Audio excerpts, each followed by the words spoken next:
Ba ba ba ba ba ba bee bee ba ba ba ba ba ba ba ba. How's it going, everybody? Am I coming in loud and clear? Glenn, let me know if my microphone is working all right. Last month my sound was all distorted because I had the gain turned up too high. Hopefully it's good right now. Can everyone hear me? Let me know. Sandra, this is your first time catching a live stream? All right. Well, glad to have you with us today. Yeah, I hope you're all having a great day. Glenn, thank you so much for being the moderator today. Appreciate it. Everyone, give your due respect to Glenn. He's just trying to help out. He's doing it for free. Good morning from Hawaii, says Jason. All right, we've got someone from Hawaii. It's not too early there, I guess, huh? For some people, I'm probably is the middle of the night. Where else you coming in from, everybody? Let me know. I like hearing from people around the world. Sandra is from Iceland. Timing isn't always great. Yeah, what time is it right now there, Sandra? I sound fine? Okay, thank you, Sharon. All right. And Glenn's given me the salute. Excellent. 8 a.m. in Hawaii. All right. Good, good. Evening from Dartmoor. Okay. Hi, Stuart. Great. Good to see you all. And well, I don't see you. Good to read you all. And today we're going to be talking about the latest ancient history and archaeology news from the month of September. You want to hear all about that? Basically what I do every month, in case you're new here, is I collate all of what I think are the most interesting discoveries, and then I present them to you. Just show you the headlines and show you what's going on, because it's good to know kind of what's happening out there. And we're going to talk about things that are being dug up right now from the ground, and have been announced. And then also we're going to talk about things that were dug up previously, but now new studies have been done about whatever it might be, and new information has come out of them. So that will be fun too. And we do ancient history, so no medieval stuff here, and I avoid the prehistoric stuff. So if you're thinking, oh, is he going to talk about Göbekli Tepe? It's a little bit too early for my area, but I've got a lot to go over here, so let's start talking about them. Oh, Saskatchewan, good to see you. Finland, Bakersfield. I know you're from Bakersfield, Sharon. Happy to see you again. Doc, give me a good book on Ugarit, Phoenician connections, please. Oof. Well, there's not many popular books on Ugarit. Okay, there's a lot of scholarly books. So that's tough. I'll have to think about that. Mark Smith has done some stuff, but I can't think of anything that's like a popular book or something like that, or that tells you about it. Maybe I should write one. I did study it for my degree. All right, let's pull up some of the news. You know, when I lean in here, I go a little too low, don't I? I got to keep that in mind. All right. Okay, so here's our first headline. From Turkey, Hittite site yields 56 cuneiform tablets and 22 seal impressions. And no, a seal impression is not somebody going... No, a seal impression is, when they have these stamped seals or cylinder seals, you press them into clay. Those are the impressions, okay? And they were used to seal containers or documents or things like that, usually containers. But yeah, cuneiform tablets. Are we still finding cuneiform tablets? Of course we are, folks. Yes, look at this. Archaeologists working at Kayalipinar, an ancient Hittite settlement in central Turkey, once known as Samuha. Samuha is the ancient name. Have unearthed 56 cuneiform tablets and 22 seal impressions in the latest excavation season. The discoveries shed light on state rituals, political structures, and religious practices in the late Bronze Age. You can see one of them right there. Yeah, look at that. The team, led by Professor Jigdem Maner from Koç University's Department of Archaeology and Art History, began the 2025 campaign on July 3rd. So this is brand new information, folks. This is from the end of the summer, okay? And among the finds are clay tablets that detail rituals of bird divination. a form of prophecy where omens were interpreted through the flight and behavior of birds. They did this in a lot of cultures. Ancient Rome had its famous sacred chickens that they would consult. But yeah, basically, you read the way the birds fly. It's a message from the divine world. And you're like, okay, the birds are flying this way or that way. That means this is going to happen, you know?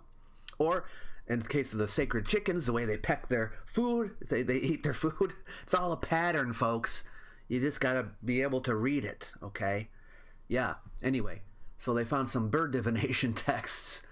The text also describes inquiries into the fate of royal heirs. So they're basically using bird divination to figure out what's going to happen to the prince or the princess, okay? Yeah, there's a little one right there. Yeah. Evidence of a state archive in Samuha. See, what this means is that there's probably more to be found there, okay? This is evidence that they had an archive. They found these 56 cuneiform tablets, but there probably were more, right? There's somewhere around there, okay? Probably in the near vicinity. So it's amazing if they can find more. Because history, as you may know, is primarily the study of documents. That's why I always get excited when they find new inscriptions, okay? They got some seals as well, royal and administrative. You can see the archaeologists working there. Anyway, all of these links to these various articles I will leave below the video. They're not there now. You got to sit through it right now. But after I'm done, I'll put the links there for you. Jolene says, I feel like bird flights from the ground and without studying would feel very random. So that feels like a good fit for divining. Yes, exactly. Right. I always chuckle. They used to have something in... well, actually, this was in early Christianity because St. Augustine talks about this, where they would take the Bible, okay, and then not looking, they would open it up, and then they don't know what page it is, and then they'd point. And then they'd believe that verse was for them, you know? It's kind of the same idea. Yes, okay, let's look at another one. Archaeologists discover a 5,000-year-old tomb in southern Spain. Tombs are often being found, but this is from a dolmen. This is kind of stone structure that you see there. Yeah, look at that tomb. It's in Andalusia, okay? And 5,000 years old, okay? Dolmens constructed of stone walls and a large stone roof were used as tombs and for burial rituals, okay? The director of the project is Eduardo Villandevilla from the University of Cadiz. Yeah. He says that the dolmen offer opportunity for a more comprehensive historical understanding of this period. So this is prehistoric for Spain. So you might say, I thought you weren't doing prehistoric. But it's in the range. You know, this is 5,000 years old. So this is like 3,000 BCE. So this is like when the Egyptian first dynasty began, you know. And for Egypt, it wasn't quite prehistoric, but yeah, anyway, and that wasn't too far away, as you know. So you can see some images here from the dolmen. Look, there's even some skeletons. Yeah, sometimes they're called the Spanish Stonehenge. But, so that's interesting. So we might find out more as time goes on here. Work is continuing. This is a study that came out September 11th. The metals reveal the Bronze Age was more connected than we previously thought. Yeah, so what was this study? Okay, now this is about the Nurage culture. Is it pronounced Nurage? I'm guessing it's Nurage. I should know this. Flourished in Sardinia. You know the island of Sardinia in the Mediterranean, near Italy. Yeah. A culture that is known for tower-like stone constructions, Nuragers. That's why it's called the Nuraga culture. Is it probably Nuraga culture, something like that. And for the small bronze figures, you can see a bronze figure right there, bronzetti, which often depict warriors, gods, and animals. Okay, now it's a study of these figures. They're made out of bronze, right? So basically, what they did was they used a new method called a multi-proxy approach, which is a bunch of different chemical analyses, and they compared isotopes of copper, tin, and lead, and a rarer isotope called osmium to get a clearer picture of the origin of the metals. So they're basically figuring out where the stuff to make the bronze came from, okay? The results show that bronzetti was primarily made from copper from Sardinia, sometimes mixed with copper from the Iberian Peninsula, that would be where Spain is. The study also revealed that copper from the Levant, places like Timna in Israel and Finon in Jordan, was not used in Sardinia, which was only made clear by looking at osmium isotopes. Okay? Copper from the Levant was not used in Sardinia. Okay? So it provides a clear picture of the geographical origin of copper. Okay? Isn't that cool? Now, they also examined 3 of the largest Urartian shrines, all of which produced bronzetti, and discovered that the metal used at each site was very similar. Okay, so that means that everybody was kind of making the bronze the same way throughout the island. Okay, it's interesting that although Sardinia has local sources of tin and lead, they were not used in the figurines. The tin to be used to make bronze must have been imported, probably from the Iberian Peninsula. Okay? Anyway, so as far away as the Levant, no. But Spain, or the Iberian Peninsula, yes, they were getting things from there.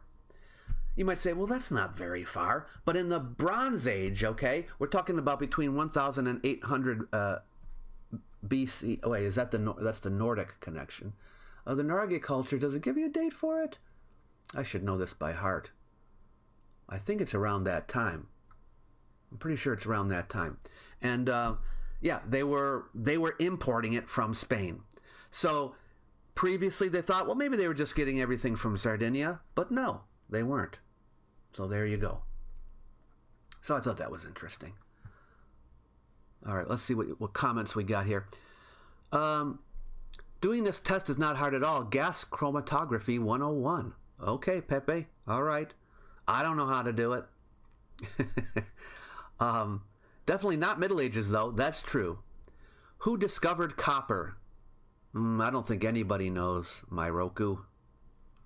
I don't think there are any written artifacts from this time. No, there are not. That's why they're calling it prehistoric. That's the definition of prehistoric in Sardinia. Okay, let's go to the next one. Rare coins from Jewish rebellion under Roman rule excavated in Galilee. Yeah, look at this. They're in pretty decent condition, aren't they? These are coins depicting Constantius II and Constans I. They were the sons of Constantine. Don't you hate those parents who have to name all their kids with the same first letter? Well, Constantine was doing the Constan in front of every single kid's name. Okay, but there we go. And so we've got these coins from the Roman period. Israeli archaeologists have discovered a rare hoard of 22 bronze coins dating back more than 1,600 years in the ancient settlement of Hukok in the Lower Galilee this week. The coins, bearing the images of the Roman emperors, were found hidden in a pit at the end of a narrow tunnel inside a vast underground hiding complex. You can see a bit of it there. This shows that hundreds of years after these tunnels were dug out, they were reused. The hoard provides, in all probability, unique evidence that this hiding complex was used in one way or another during another crisis, during the Gallus Revolt, a rebellion for which we have only scant historical evidence of its existence. Isn't that cool? The Great Revolt, talking about the first Roman-Jewish War, 66 to 70 were the years. And then there was the Bar Kokhba Revolt a few decades later in the 130s. All right? And these are when these hiding places were made. All right? But the fact that Constantius and Constans are on there, that puts it into the 300s, right? So this is what they're saying. This is much later, the time of the revolt of Gallus. I forget Gallus's full name, but there was a rebellion. There we go. So, pretty cool.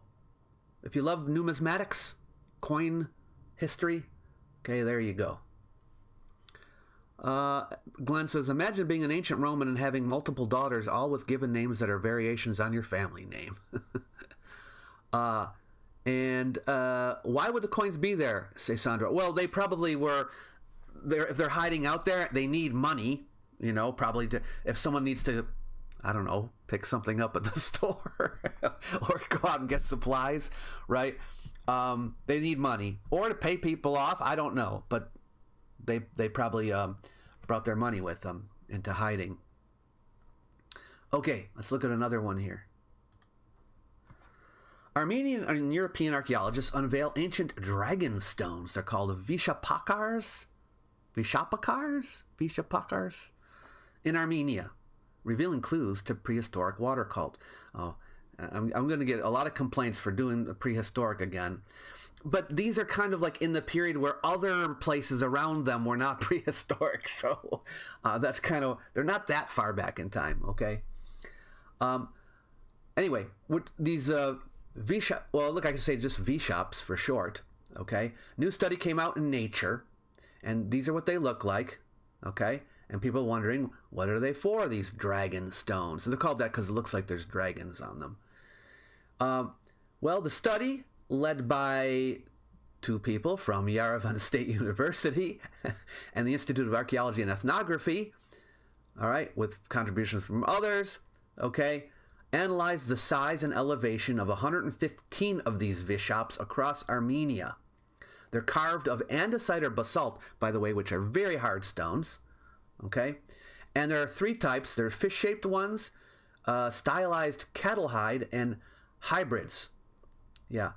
Most of them are found near springs, streams, and ancient irrigation systems, reinforcing the long-standing view that they were linked to a water cult, venerating water as a life-giving force for valley communities. Okay? The fish-shaped ones are at the highest elevations, symbolically close to where the snow melted and caused the water to flow. Yeah. Well, anyway, the dating has been difficult, but now we have new radiocarbon samples, okay, at one of the sites, Tirin Qatar, okay, and they were erected, we now know, between 4,200 and 4,000 BCE. I guess this is prehistoric for most everybody. Sorry, folks. During the Chalcolithic period, okay? Yeah. But they are not just isolated artifacts. They're part of a complex sacred topography. Their placement and size suggest a deep social and religious significance, reflecting the community's investment in maintaining cosmic and ecological balance. Yeah. So, and then there's a link here to the Nature article if you want to look at the actual study. So that's pretty interesting, huh? That looks very similar to the stone rows on Dartmoor. Ah, okay. All right. All right, let's take a look at this one. Terracotta Army Emperors, Quest for Immortality, Tibetan inscription confirmed authentic. Now, this is interesting, okay? Now, this inscription, by the way, had been found, but people were wondering if it was real, if it was written a long time later, if it actually came from the time that people were thinking that it came from, okay? Now, a little background here. The first emperor of China, Qin Shi Huang, okay? Maybe you know about him. One of the things he was known for in the legends, okay, is his search for immortality. He wanted to live forever. And they say in the stories that alchemists would make him all these special elixirs of life that he would drink, in order to prolong his life. Turns out they ended up killing him and he died young, but because they were using mercury, they thought mercury was some kind of special magical substance, that would extend your life, and so they were putting it in his drinks. He ended up dying young. But anyway, this inscription, okay, it's a Tibetan inscription, okay? This is pretty far out there on the Tibetan plateau, okay? Well, the inscription refers to an expedition during that king's reign in 210 BCE. And here's what it says. The emperor commanded level 5 Grandmaster Yi to lead a group of alchemists here to collect Yao. And what is Yao? We think it means some kind of medicinal herbs or minerals that they would put into an elixir. Okay? The inscription also notes that the group traveled by carriage and reached Jialing Lake in Qinghai during the 3rd month of the 37th year of Qin Shi Huang's reign. That's in 210. Okay? Yeah. So look how far out he went to get this stuff. Okay? But this is cool because they just authenticated the inscription, and now we know it's probably real. Okay? Look at that. One of my favorites from this month. Don't drink Quicksilver, kids, says Jolene. Yes. Didn't he burn books or something? Yeah, he did that too. Yeah, he's very much known for burning books. He was a book burner. I don't think he would have liked the guy, you know. But he was the first emperor, so united China. Okay, look at this one. Another research study. USF, that's the University of South Florida. I think it's the University of, yeah, and Florida Atlantic University. I live in Florida. Hey, shout out to Florida. Okay, Florida always gets made fun of. I have to, you know, talk about some good things that Florida does. Okay, they solve a 1,500-year-old mystery, the bacterium behind the first pandemic. Well, it's the first logged pandemic, the first chronicled pandemic. Okay, and what pandemic is it talking about? The Justinian plague. Yeah, that ran from about 541 to 750 of our common era. And this is called that because it was started during the reign of the Emperor Justinian, okay? The Roman Emperor Justinian of the Eastern Roman Empire. And they wanted to know what the actual pathogen was. Well, they figured it out, folks, okay? It did kill tens of millions of people. There's 2 newly published papers. You have links here, okay? Yeah, and it tells us that it was the Y. pestis bacterium. And guess what? The Y. pestis bacterium is the same bacterium that caused the Black Death in medieval times. Yeah, I think that's the 1300s. I'm not a medievalist, but I think it was the 1300s. And early 1400s. Anyway, the Black Death killed a lot of people, but it turns out that this pandemic happened before. It happened during the reign of Justinian. And millions of people died then too.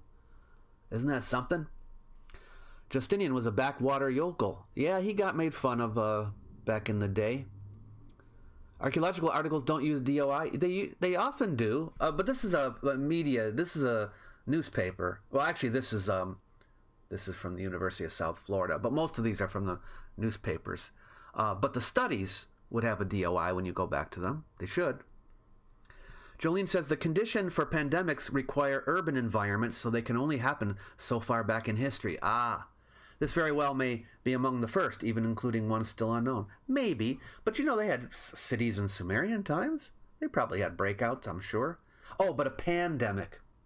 Yeah, you would need a civilization that spread it to other civilizations, right? It would have to go pretty far.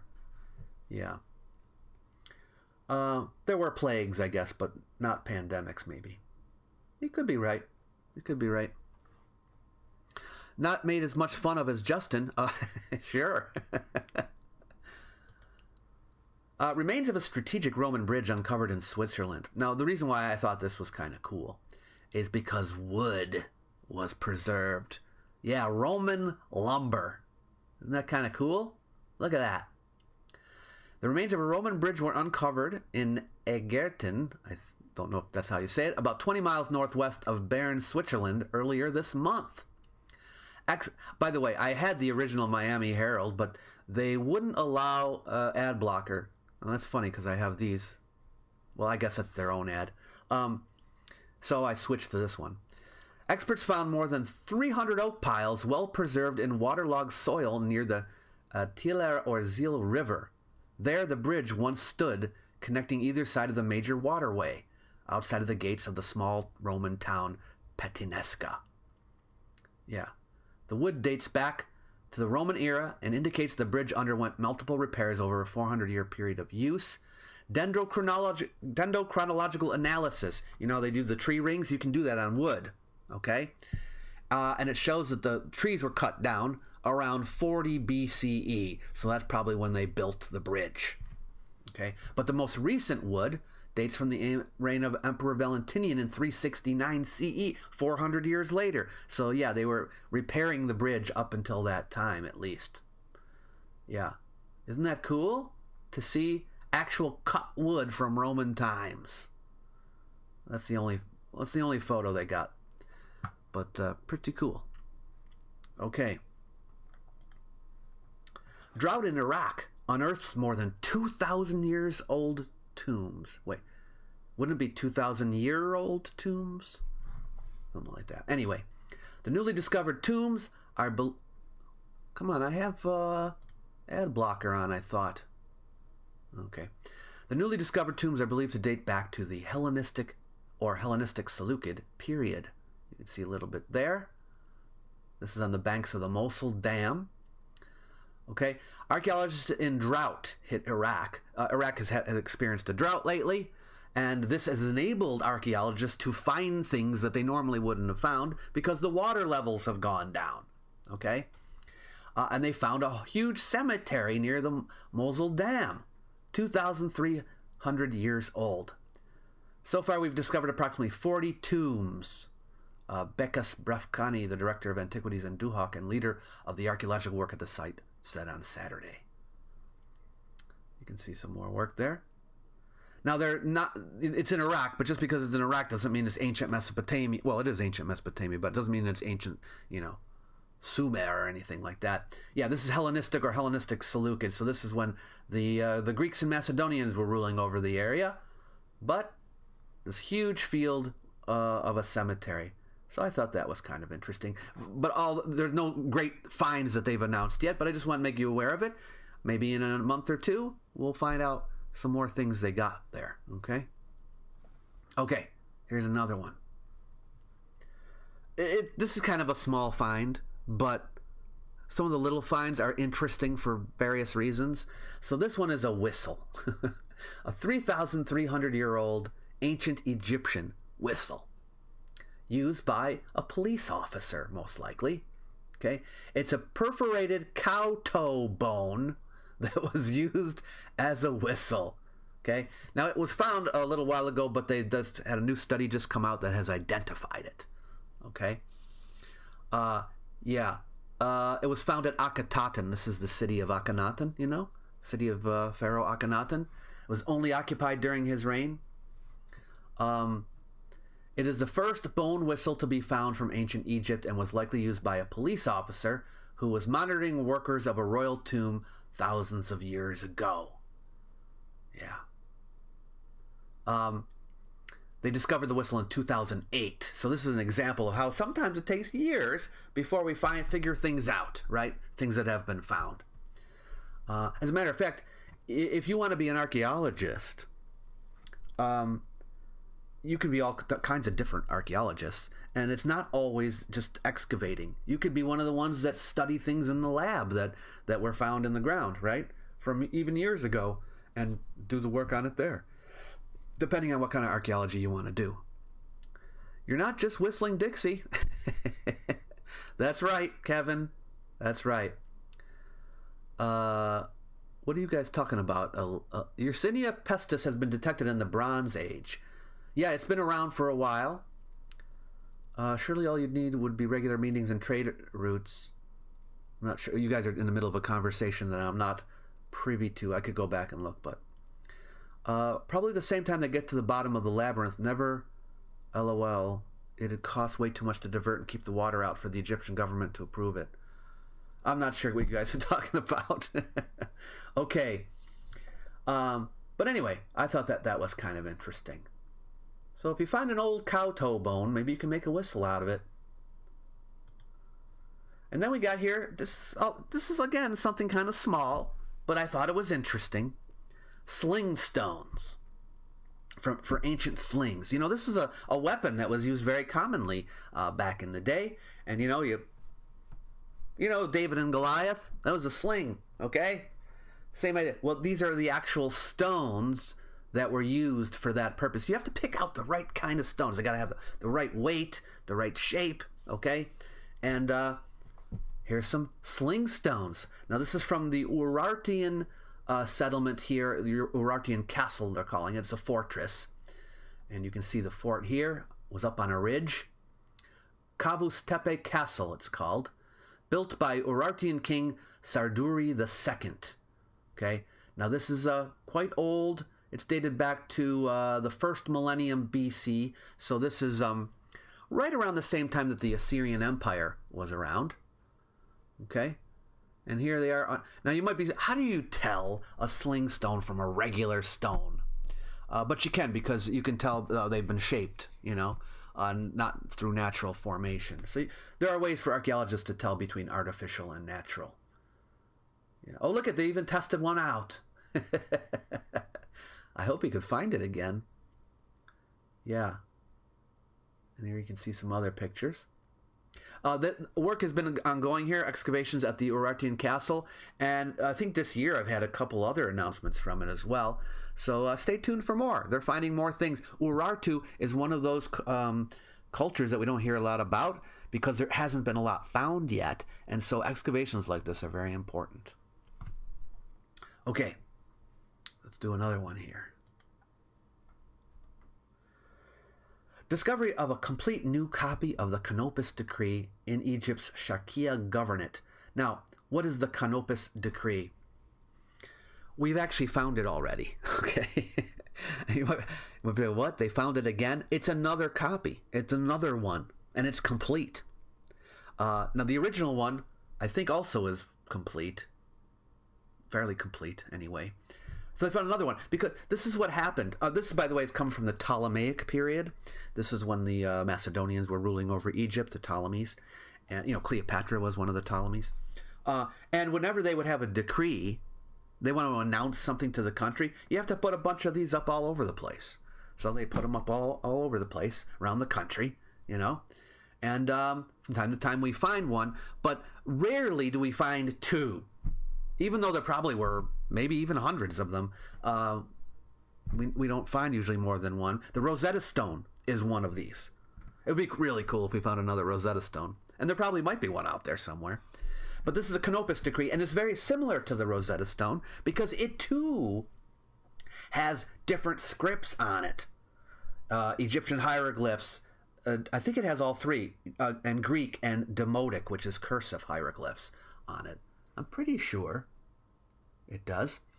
It dates to 238 BCE. Okay, that's in the reign of the Ptolemies, and it was issued by King Ptolemy III Euergetes. Okay, it was intended to honor the king, his wife Berenike II, and their daughter. Yeah. It's made of sandstone. Yeah, and it is trilingual. I was correct. Hieroglyphic, Demotic, and Greek scripts. And there you can see, that's the first. This is the original, I think.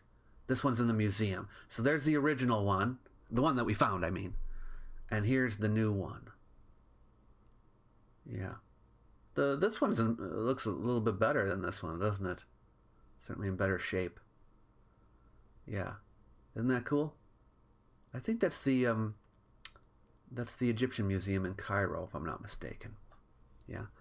So anyway, it's kind of... now, what are they going to do with it? I don't know. They'll probably compare the two and see if they're exactly the same or not. Maybe they made some changes depending on the locality. I don't know, but we'll probably find out. Yeah. Never quite got you aimed the sling and ensured its accuracy, says Kevin. Every 11-year-old kid used to have this skill. I don't sling stones, I sling cow toe bones. They make a nice sound. Good demos of slings on Dash Rendar's channel. Oh, okay. All right. One was marked at least. Yes. Is it true that the Egyptians were black Africans? Well, it depends where in Egypt you're talking about, okay? It was a very long country, okay? And in the north, people were a little different than in the south. So, the answer is, some of them were. Yeah. New Rosetta Stone? Kind of. My grandmother says, don't pay attention to what they teach you in school. Well, I wouldn't say that. You know, you're kind of in school right now. What do you mean by black Africans? Do you mean sub-Saharan? Yeah, I think that's what he meant. That's what I took him to mean. All right, look at this one. Now this one, I have to apologize. Hear this big announcement. Colossal Assyrian winged bull unearthed in Iraq. Largest ever at 6 meters. And there's not a picture of it. It's weird. It comes from the Iraqi news. And I went back to the Iraqi news. And they just have these photos like this. Okay? Okay, these are great photos. Okay? But where's the bull? It's one of those lamasu, they're called. The big winged bull, you know what I'm talking about. I think it shows an example here. Yeah, that's what they look like this. Okay. Hey, Bad News Badger, thank you so much for the donation. Although not so common anymore, in the olden days, people were called Lance a lot. Thank you so much for the donation. I appreciate it. Anyone, if you want to donate to the channel with a super chat, it helps out a lot. Every little bit helps. It helps keep the channel going, you know. This is my full-time job, okay? So, I'm a YouTuber by profession. Yeah. I call myself a historian, and I am, but but basically I'm a YouTuber.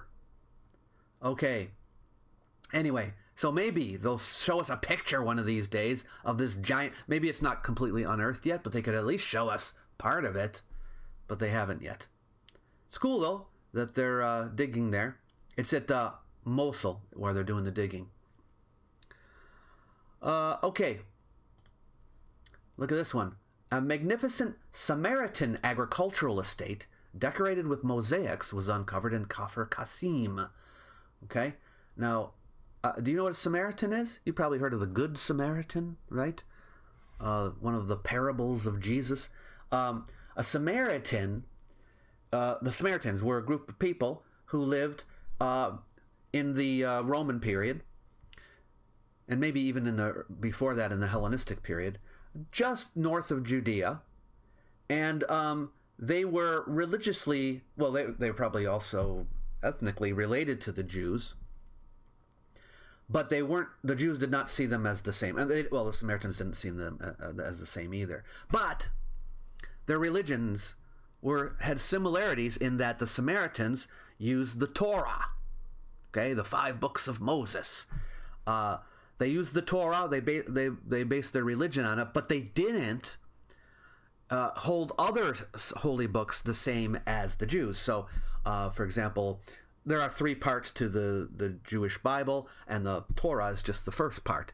The other 2 parts, okay, the prophets and the writings, they're called, the Samaritans didn't use. So, anyway, they hated each other's guts. But anyway, so we found here, you can see a YouTube video on it, but also here's some pictures. Look at this, beautiful, the floor from this villa with mosaics. Mosaics, as you know, are the little stones that you make a floor out of. Not tiles, because they're very small, so they call them tesserae. And, yeah.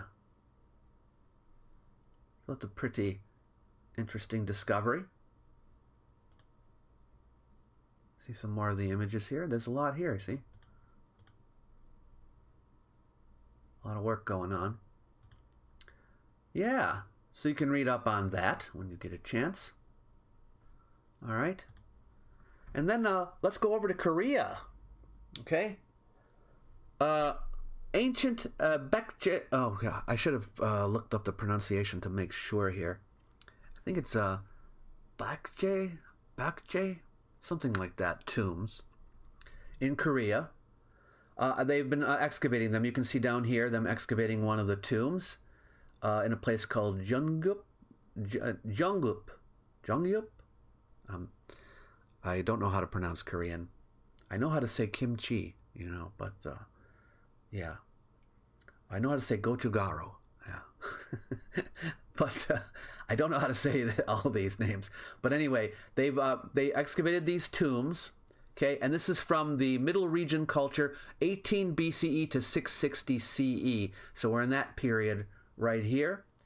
And they found more than 270 tombs here, Okay, among which 56 are horizontal stone chamber tombs. Okay, and this is one of those. And in them, they found also pottery. So here's the style of the pottery from that period. They've put the broken ones back together as best as they could. Yeah. So you probably don't know much about ancient Korean history, but anyway, this period was from their formative period, and yeah, I don't know much about it either, but it looks very interesting, so I thought I'd share that with you too.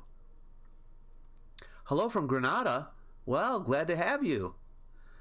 Ralph says, I have finally made it to a live stream. Yes. Hi, Dr. Miano. Thank you for your amazing videos. Keep up your great work. Thank you, Ralph. Glad you could make it. All right. Let's look at another one here, folks. Unique fresco depicting Zoroastrian rite discovered in Tajikistan. Okay. Archaeologists have discovered fragments of a rare wall painting depicting a procession of fire-worshipping priests during excavations at the ancient Sogdian settlement of Sanjar Shah near Panjakent. Okay, this is reported by the Telegram channel Nochny Reporter, and here's what it looks like. Okay, the settlement flourished in the 8th century, it says. That's Sogdian. And look at that. Okay, this is these are the pieces, and then here is a reconstruction. The shaded parts are the pieces, and then the white parts are what's been reconstructed, I think. I guess that makes sense, yeah. It's, you might be saying, wow, they're really reconstructing a lot, but you can see like the images of the people. Where are they here? Do these match? These don't seem to exactly match, do they? Unless these are out of order here. Or unless there are more pieces that it's not showing. It's possible. But maybe this is his body here? Oh yeah, you can see the two heads right here. That must be part of it, but this doesn't look exactly the same, does it? I guess it, yeah, it does. Okay, so this is that piece. Oh, can you see my, oh yeah, you can. And, this is this piece. So I guess this is correct. It's not much to go on, though. But they believe it is a fire-worshipping ritual. Yeah. For the first time revealed the appearance of Zoroastrian priests, short hair, beards, long robes with a belt and bag. One of the cool things about art is you can figure out how people wore their hair, what kind of clothes they wore, things like that, the styles. You can get that from art because a lot of times the clothes and all that don't survive. The hairstyles, how would you know that, right? Other than if you had art. So, that's another interesting one from Central Asia. Okay. 4,500-year-old gold brooch unearthed in Troy. Now, normally, if they find a gold brooch, I'm probably not going to show it to you. Like, okay, it's cool, but, you know.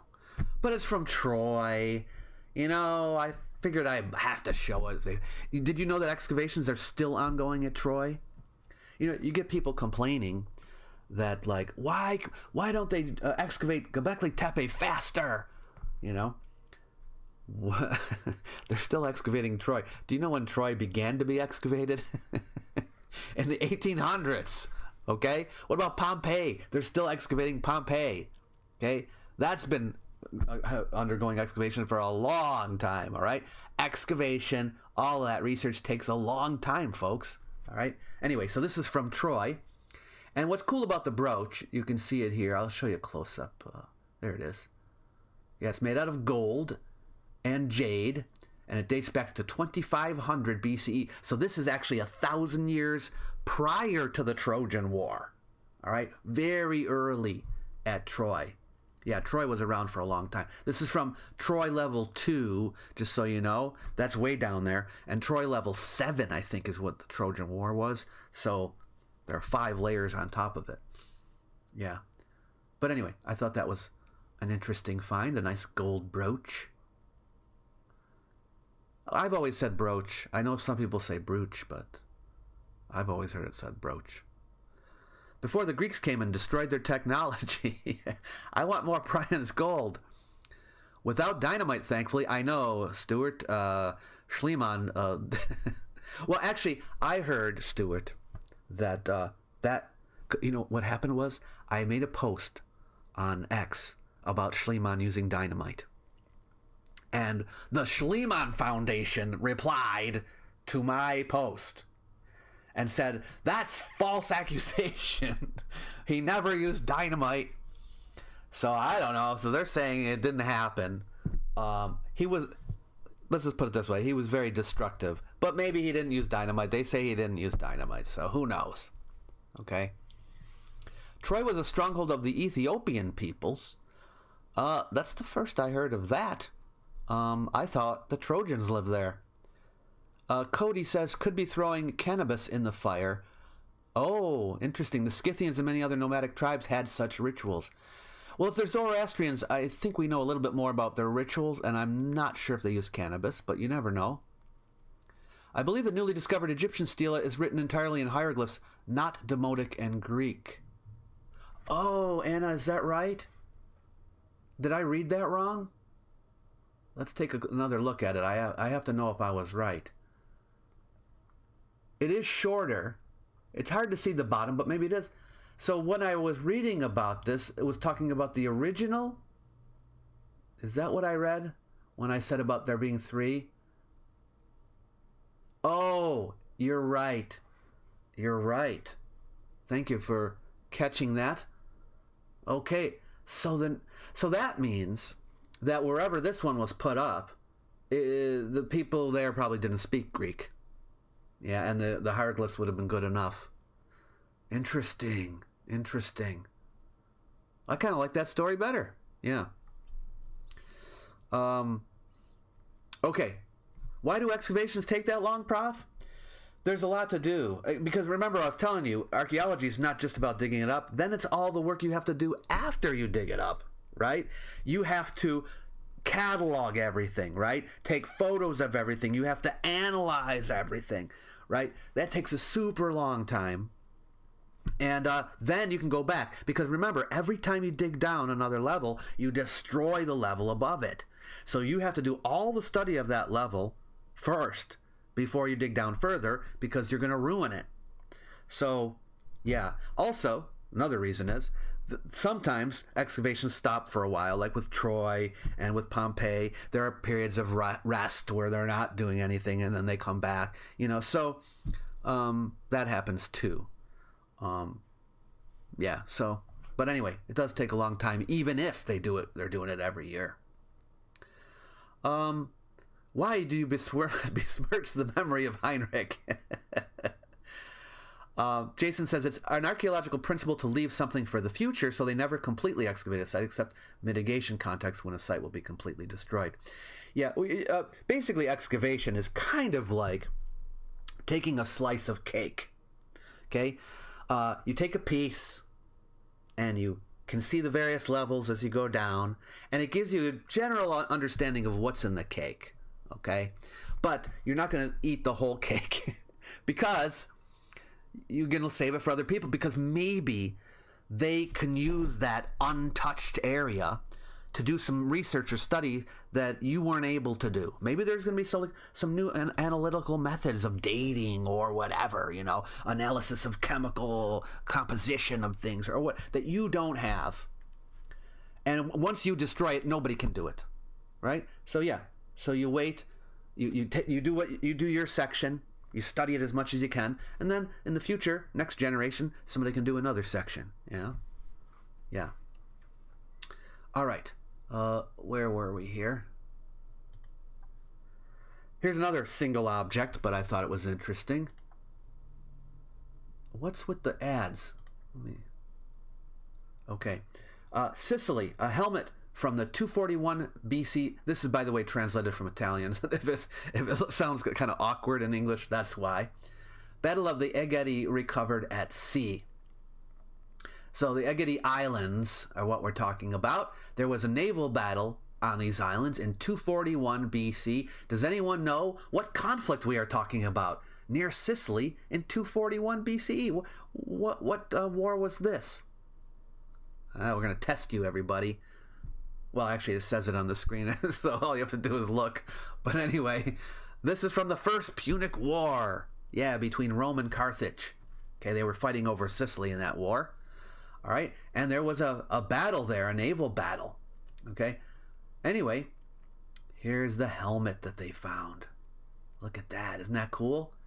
Yeah, so this is of the type used by Roman troops between the 4th and 5th centuries. Now, when you think about Romans, okay, you're always thinking about the troops, their armor, that what it looked like during like the time of Julius Caesar, people like that, right? Those are Romans, gladiator. That's what the Roman troops look like.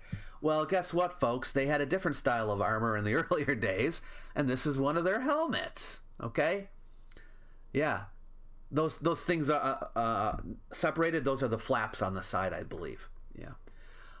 And so that's what a Roman helmet looked like during the First Punic War. Isn't that cool? Yeah, it represents one of the most important finds in recent years, both for the integrity of the find and for the historical context to which it refers. Yeah. There's a close-up. Now, if I showed you that, you would never say Roman helmet, but that's what it is. Yeah, yeah. Pretty cool. Okay. It'll give you some history there in the article about that. All right, here's another Roman one. Now, let me set this up. In Roman documents that have survived until today, we have found that among the animals listed that the gladiators supposedly fought were brown bears. Okay?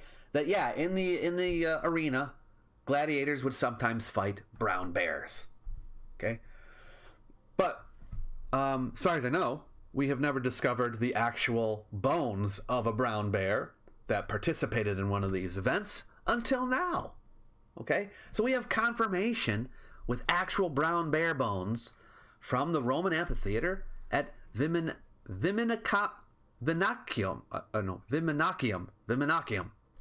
found in Serbia. Okay? Now this is a mosaic. This is not it. This was found elsewhere earlier, showing a gladiator fighting a bear. So there's actual representation of it. Okay, but this is the first time we found the bones. Okay. Now this was actually found. This is another one of those things where it was found a few years ago, and now they're studying the bones, and they've been able to identify the bones of a 6-year-old bear. Yeah, Ursus arctos, the brown bear. Yeah. See, direct physical evidence corroborating the capture and specific use of this plantigrade, I've never heard that word before, in such events had remained inexplicably absent from the archaeological record. Yeah. But there we go. Look at, there's part of its skull, folks. Brown bear at ancient Viminacium. Pretty interesting, huh? So I thought you might like that one. Bear steaks, oh, come on. Punic equals Phoenician. Well, generally speaking, my Roku, we just say Phoenician for Phoenician. Punic means Carthaginian. And yes, they did speak a dialect related to Phoenician, but we call it Punic, but we're talking specifically about the Carthaginian dialect when we say Punic, yeah. Those side guards make it look more Roman. That's true, Mark. That's true. Looks very similar to Latin helmets. Oh, okay. Hey, do you believe there is any Hittite stories or Near Eastern stories in the Iliad? Iliad is certainly Greek literature, but does Iliad have any Near Eastern elements in it? I'm trying to think. They might have Anatolian elements in it, you know, but Near Eastern, I'm not sure. I would guess that the Iliad did eventually make its way into the Near East, but I don't know if the Near East was already influencing Greece by this point. It's possible, but it's pretty early. It's possible. Possible. You know, you got the Assyrian Empire around that time. So maybe. maybe, but I don't know of any examples from the actual Iliad. Medusa relief found on Etruscan urn in Italy challenges burial traditions. What's this all about? Look at that. This is an urn. You know what I mean by an urn, right? That it carries the ashes or bones. I guess it might be bones in this case, but of a dead person. Okay, and it's got Medusa on it, as you can see there. Okay. Archaeologists in Perugia, is it Perugia or Perugia? Perugia? I think in English we'd say Perugia. Have uncovered an Etruscan urn decorated with a striking relief of Medusa. Okay. The discovery, made during routine conservation work, revealed an unusual funerary deposit that challenges current views of Etruscan burial customs. The urn, which belonged to an aristocratic Etruscan family, stands out for its craftsmanship. All right. It looks pretty good. I mean, I've seen better, but it looks pretty good. They found 3 terracotta vessels in it, no bones or ashes, okay, in it. So here we have an urn with neither of the things that you would expect to find in it. They found 3 terracotta vessels, though, in it, a cup and 2 small jugs, looking like that. So they open it up, and that's what's inside, okay? They're not decorated, so they have no information on them, but they seem to be deliberately placed right where they are. Why, right? The absence of human remains has raised questions about the urn's purpose. Researchers suggest it may represent a cenotaph. A cenotaph is where you make something for a dead person, but there's no body, okay, there. Maybe the body was lost, or it was buried somewhere else. You know, some of the pyramids might be cenotaphs, where in Egypt, where the king was not actually buried in them, but it was a cenotaph to honor the king after death. So anyway, so that could be the case here. And this means that their ritual practices were more complex than previously assumed. You'd always think that there's got to be ashes or bones in it, but not so. Not so. So that's kind of a new discovery. Very interesting. Once the analysis is complete, it's going to be put on display at the National Archaeology Museum of Umbria. Okay. Looks more like an ossuary or kist than an urn. They're calling it an urn. Etruscans fell to Rome because they weren't united enough. Oh, weren't united enough? Maybe. There's all kinds of reasons. I'd like to raise a question on why they're calling it an urn when the trademarks of an urn seem to be missing. Yeah. I would liken it to a kist more. Well, you could be right there. Maybe they should redub it. Claims of pure bloodlines, ancestral homelands, DNA science says no. So this is just, I put this in here. It's not I guess it's not a discovery, but it just came out on September 18th. Perhaps you've heard of David Reich. He's a very famous geneticist. He's probably the most famous geneticist in the world. Okay, he's from Harvard, and he studies ancient DNA. Okay, and there he is. He gave a talk recently. Okay, and it's basically well, he says a lot of things in the talk, but one of the things that he said, okay, is that one of the things they learned about genetic study is that everybody pretty much came from somewhere else, okay? So there's no such thing as a pure bloodline, okay? You know how some people like to talk about that kind of stuff, okay? Pure bloodlines, there's no such thing, is what he is saying. What they have found, what geneticists have found, is that people were constantly moving around, constantly intermingling, constantly mating with each other and creating new people, okay? That you can't really say anything is pure. So basically, you know, who would not like hearing this, but this is a kind of talk that's very popular these days about, you know, pure bloodlines. And so he's saying ancient DNA shows that people have been in flux for tens of thousands of years since our emergence from Africa. Yeah. Today, we're very similar to each other, he said. Even the most different people are at most maybe 200,000 years separated with little gene flow. But 70,000 years ago, there were at least 5 groups far more different from each other than any groups living today. Yeah. Interesting, huh? Ironic that his name is Rick. That's right, Mark. It is a little ironic. Very good. Okay. That means there's no such thing as a native or indigenous person. Everyone is a colonizer. It's all relative, I guess we could say, Glenn. It's all relative, you know. If you limit your scope, then you can say, you know, oh, these people were indigenous, you know. How long do you have to be somewhere before you're a native? That's the big question, you know. But this is all about identities, right? Like, you're this and I'm that, and it causes a lot of trouble, you know. Okay, what do we got here? Another artifact found, a sundial. You might look at that and say, that's a sundial, but that's what it is. It's a sundial, folks. A 2,200-year-old sundial from the ancient site of Aigai in Turkey.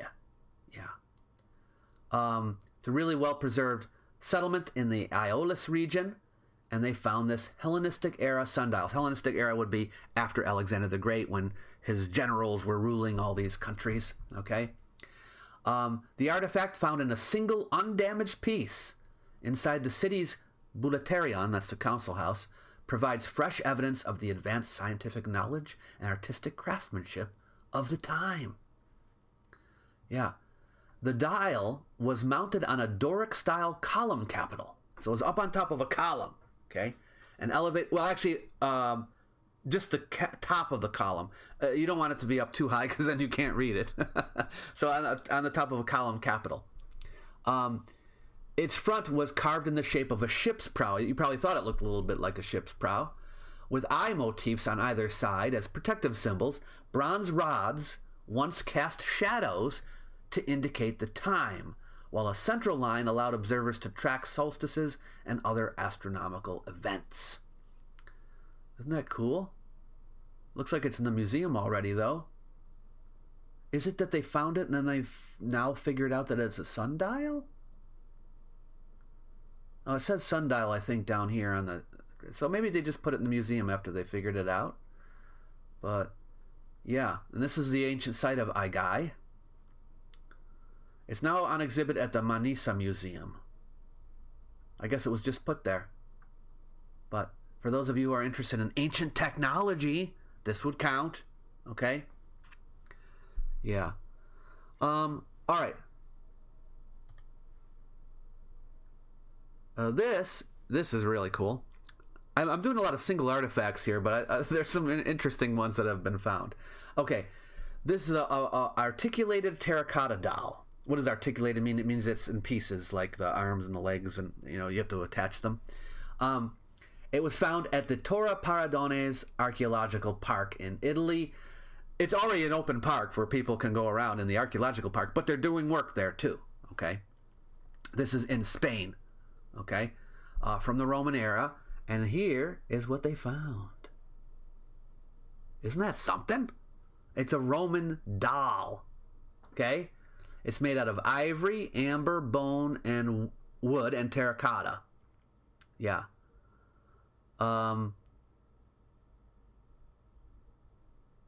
Wait a minute. Why does it say example of an articulated Roman doll? This has got to be it, right? Oh, this is saying Wikimedia Commons. Is this a different Roman doll? Well, where's the one they found? Oh, okay. I forgot about that. See, I got so excited about this, but this was already found. This is the new one. Oh, okay. Well, yeah, it's cool. But I thought it would be like this one. Okay. Well, I apologize for getting you all excited about this amazing new find when actually this is the new find. Sorry about that, folks. Okay, well, anyway, it's still interesting to find one, all right? But maybe I wouldn't have included it in the best of the month. All right. Oh, you were just talking about horses, weren't you? Yeah. Guess what? We have new information and a new study about horses in Bronze Age Sicily. Okay? It's about the earliest documented evidence of the consumption of horse meat in the early Bronze Age in Sicily. Okay? And it pushed back the date of horse domestication. Okay? We're talking about something from the 3rd millennium BCE. That's the 2000s BCE for now the new evidence of when they had horses. Now, the fact that they have horse meat means that they've domesticated the horses. Okay? This is like, I think 1,000 years earlier, if I'm not mistaken. I think I read it was 1,000 years earlier than what they previously thought. Okay? Yeah. Now, this is gonna... I'm curious as to what's gonna be... this is not one of the studies by Ludwig Orlando, who is like the big horse DNA guy. This is a different team. Okay? I'm wondering how this is gonna feed in, because horse domestication in Asia, okay, is also from the 3rd millennium. Isn't it? Yeah, it's from the 3rd millennium. So... How could this happen so quickly? I'm curious to know whether it's the same kind of horse. Equus caballus. No, that's the one that's usually studied. Is it this? I think it's the same one, if I recall. I'm trying to think here. Jog my memory. Yeah, I think it's the same horse. I think it is the... Wait a minute.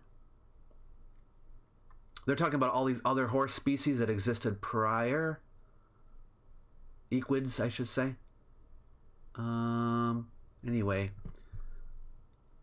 I don't recall now if it was the same horses that were domesticated in Asia and they've already gotten here, or if it's a completely different species of horse. I'm going to have to go through this with more of a fine-tooth comb. As you can see, it's very long and full of scientific jargon. I'll have to go back and look. Jason, thank you so much for the $10. I appreciate it so much. It helps the channel out. Horses were not the same like earlier time in Bronze Age. They were smaller and didn't have strong back to support a soldier. And later it did. So they got rid of the chariot. True. Yeah. There were horses prior to the domestication of the horse that we all know and use now. Okay, that was domesticated in the 3rd millennium BCE in Asia, Central Asia. Okay, but now they're finding around the same time a domesticated horse here in Sicily. Maybe they weren't able to identify the species. I'll have to look again. But how could it be here at the same time unless it was a different species of horse, right? This seems a little fast to be able to get to Sicily because it took longer to get to other places. So anyway, it's something I'll have to look at again. But it's certainly a new piece of information that we have to incorporate now into our general knowledge. Stuart, that's what I'm trying to figure out. I don't know if they're the modern horses or predecessor. Okay. Oops. Now this is interesting. Again, it's just a piece, but see this head? Okay. This is a head of a sculpture, okay, of a Roman woman. It was found in the Chersonesus, okay, and was found, I think, 2 decades ago. But recent study is able to identify who it is, okay. They've done some work on it now to clean it up, analyze it, okay? And they've been able to figure out who it is. And the woman's name, where is it? Her name is Laodike. She was wearing the melon hairstyle, which was popular between the 1st and 3rd centuries. And they figured out it was her. She's the daughter of Heraxenos and wife of Titus Flavius Parthenocles. Okay, one of the most powerful families of the city where they had found it, who had obtained Roman citizenship under Emperor Vespasian.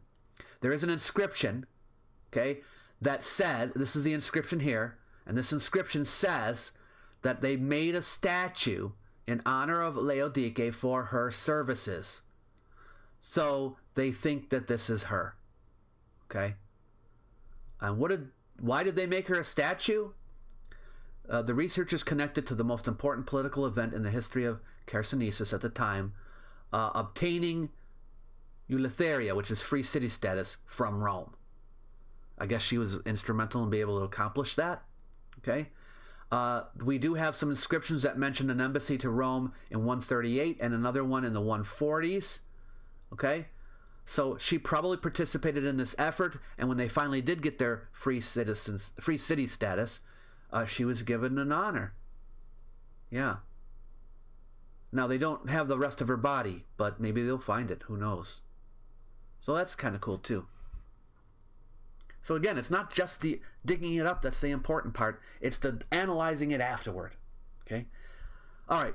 Time is getting long here. I got 2 more to share with you. All right? The next one here is sewer project leads to discovery of rare Hellenistic chamber tomb. This sometimes happens, right? They're digging a sewer.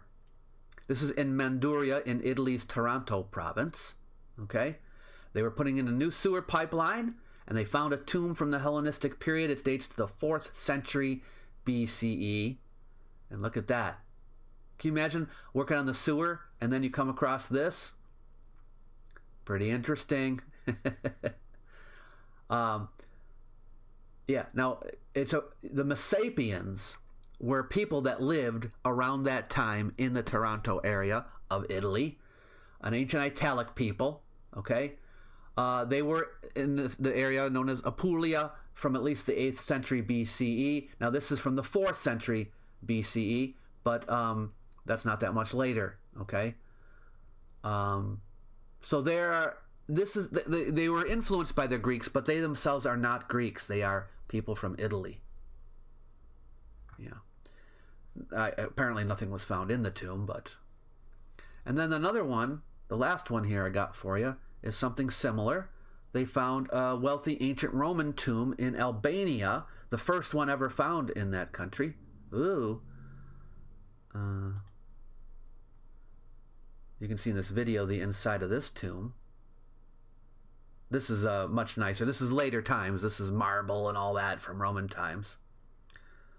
Yeah. And it dates to the 3rd or 4th century AD, it says. The first of its kind in this Balkan country.